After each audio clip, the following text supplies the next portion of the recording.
Monsieur le Président. Monsieur le Président, mes chers collègues, la proposition de loi que nous examinons ce matin vise à supprimer deux grossières discriminations que comporte notre droit à l'incrimination des injures, des diffamations et des provocations à la discrimination, la haine et la violence. Première discrimination. Les délais de prescription de l'action pénale diffèrent selon la catégorie de personnes victimes de tels propos, alors que les sanctions encourues sont les mêmes et que les délits sont identiques. En effet, le délai de prescription est d'1 an pour les victimes de propos racistes et xénophobes, et il est de 3 mois pour les victimes de propos discriminatoires à raison de leur sexe, de leur orientation sexuelle ou de leur handicap. L'article 2 de la proposition de loi est une mesure de bon sens et d'équité. Il s'agit d'appliquer le délai de prescription d'1 an dans les deux cas. L'article 1er propose de mettre fin à une autre différence de traitement injustifiée et injustifiable qui concerne plus spécifiquement le délit de provocation à la discrimination, à la haine et à la violence. Alors que la loi sanctionne les provocations à toute forme de discrimination à caractère raciste, xénophobe ou religieux, seules les provocations à certaines discriminations à caractère sexiste, homophobe ou handiphobe, limitativement énumérées, sont réprimées. Ainsi, par exemple, inciter des individus à refuser l'entrée de leur domicile aux personnes d'une nationalité déterminée et punissable, alors que la même provocation concernant des personnes handicapées ne l'est pas.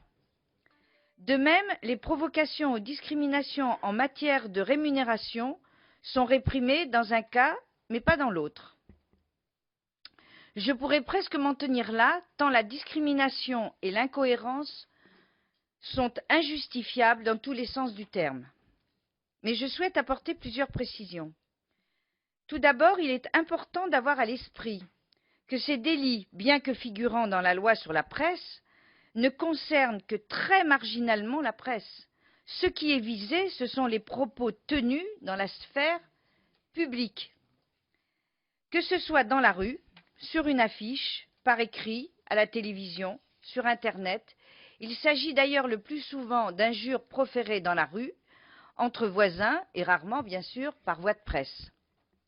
Deuxièmement, je voudrais souligner que cette différence de traitement apparaît assez clairement contraire à deux principes constitutionnels, le principe d'égalité devant la loi et le principe d'intelligibilité et de lisibilité de la loi.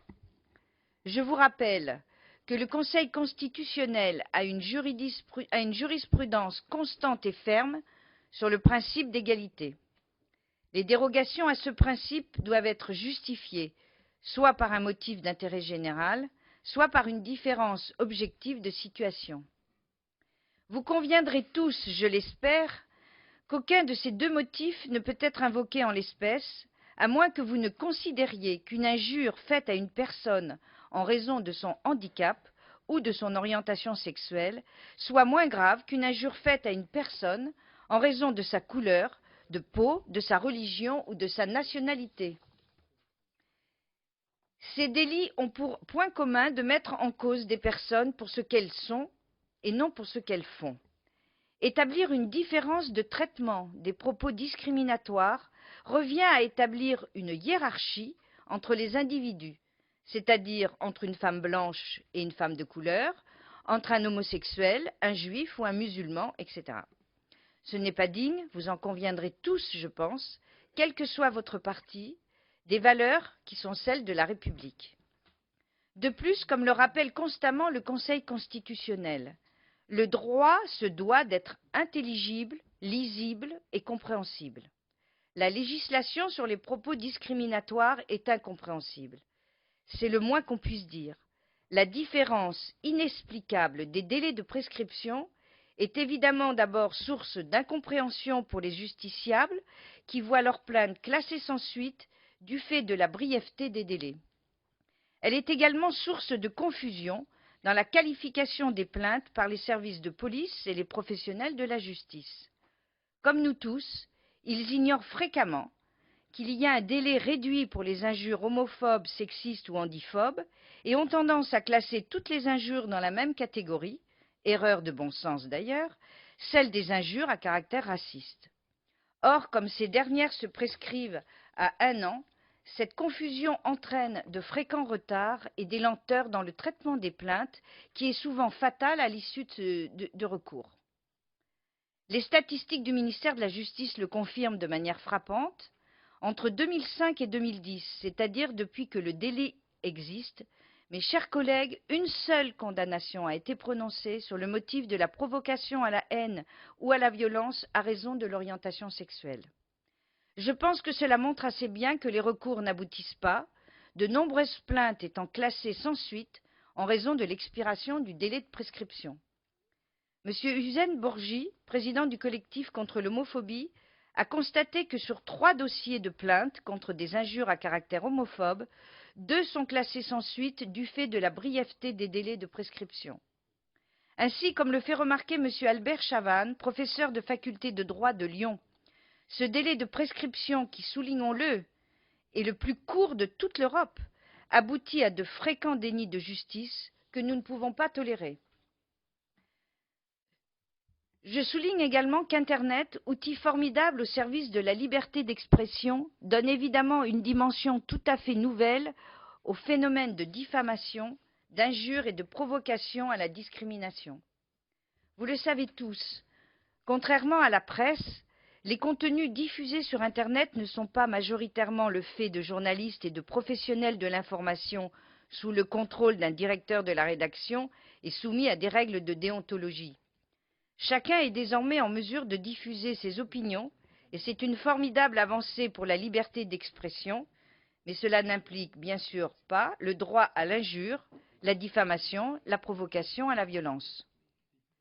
En 2003, lors de la discussion du projet de loi portant adaptation de la justice aux évolutions de la criminalité, M. Dominique Perben, garde des Sceaux, avait justifié l'allongement du délai de prescription de 3 mois à 1 an pour les injures racistes et xénophobes de la manière suivante. Je cite M. Perben, la citation est un peu longue, mais elle est parlante. 3 mois, c'est très court, avait-il déclaré, surtout quand les infractions ont été commises dans le cyberespace, ce qui est de plus en plus fréquent et qu'il faut trouver l'internaute ou les internautes qui sont les auteurs de messages d'intolérance. M. Perben avait rappelé que le délai de prescription sur Internet est calculé à partir de la date de mise en ligne. Le temps qu'il y ait une réaction, en général de la part d'une association antiraciste, le délai de 3 mois, je cite toujours M. Perben, le délai de 3 mois est dépassé sans qu'une décision interruptive de la prescription ait pu intervenir. Nous devons nous donner les moyens de combattre un phénomène qui malheureusement ressurgit et nous sommes tous inquiets dans notre pays et tenir compte de quelque chose qui, bien sûr, n'existait pas lorsque la loi, excusez-moi,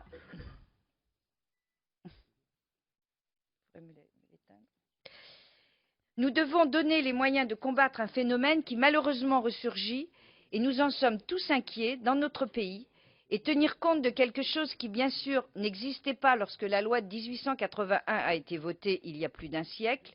Je veux parler d'Internet, je cite toujours M. Perben. Ce réseau électronique qu'il est très difficile pour la magistrature et pour les services d'enquête de contrôler et de surveiller en vue de réprimer les infractions qui s'y commettent. Des délais aussi courts sur Internet reviennent donc de facto à légaliser des contenus injurieux et diffamatoires 3 mois après leur mise en ligne. La justification de la brièveté de ces délais dans le cadre de la loi sur la liberté de la presse n'est plus valable sur Internet. En effet, ces délais visaient à préserver la liberté de la presse et à garantir la paix publique, dans un contexte où les propos litigieux disparaissaient de la sphère médiatique après la publication. Avec Internet, les écrits ne disparaissent jamais. Ils sont consultables à tout moment, par n'importe qui et n'importe où. L'injure ou la diffamation se répètent à l'infini. Bref, mes chers collègues, il est impératif de rétablir un minimum de justice, de cohérence et de lisibilité dans ce dispositif. Il est urgent et impératif de corriger l'injustice que constitue le droit existant en accordant les mêmes droits à toutes les victimes d'injures et de propos discriminatoires. Le délai d'1 an permet de concilier le droit de chacun d'exprimer ses opinions librement et le droit de chacun d'obtenir justice lorsqu'il fait l'objet de propos injurieux ou diffamatoires en raison de ce qu'il est, de sa couleur de peau, de sa religion, mais aussi de son sexe, de son orientation sexuelle ou de son handicap. Je vous remercie. Merci beaucoup, ma chère collègue.